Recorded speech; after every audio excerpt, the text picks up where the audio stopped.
Now we are going to discuss the different types of narrow complex tachyarrhythmias in detail.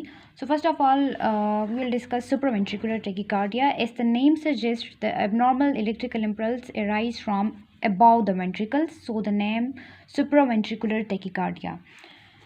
Okay, how are you going to recognize the supraventricular tachycardia on an ECG?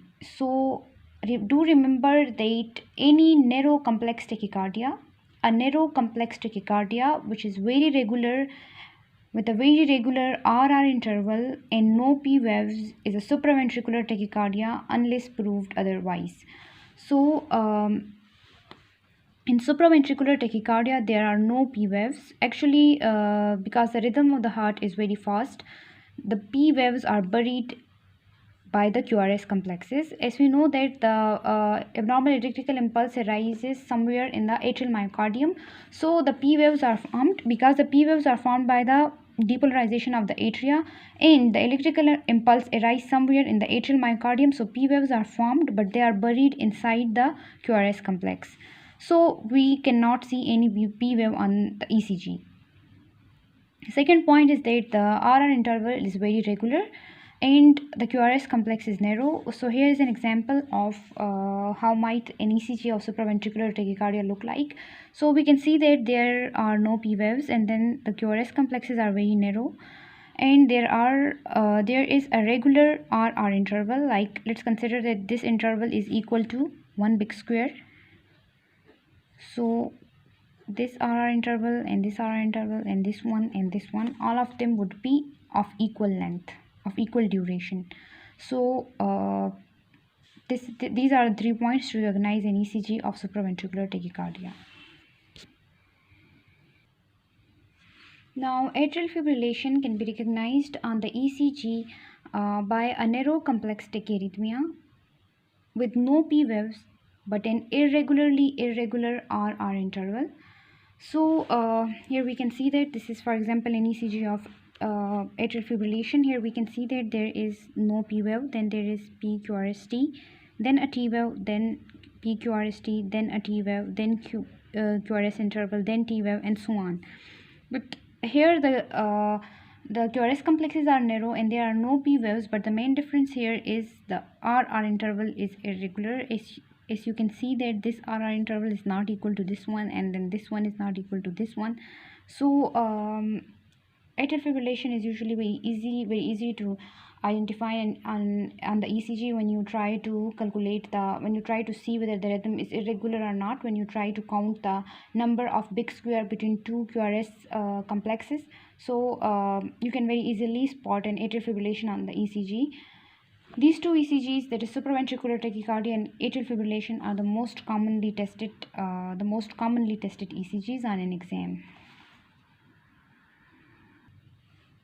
Now, atrial flutter is the third type of narrow complex tachycardia. Here, the QRS complex is narrow, so there is a narrow QRS complex, and there is a regular RR interval. So the number of big square between any two QRS complexes is equal, but it is identified by the presence of these sawtooth waves, which are also called as flutter waves. So these are actually P waves, but there are like 3 P waves for every QRS complex, and they appear in this sawtooth manner, so they are called as flutter waves. Now the fourth and the last type of narrow complex tachycardia is multifocal atrial tachycardia, and multifocal atrial tachycardia commonly occur in COPD patients. So the main identifying features for multifocal atrial tachycardia is that there are at least 3 different P waves morphology. So actually we know that in COPD patients there is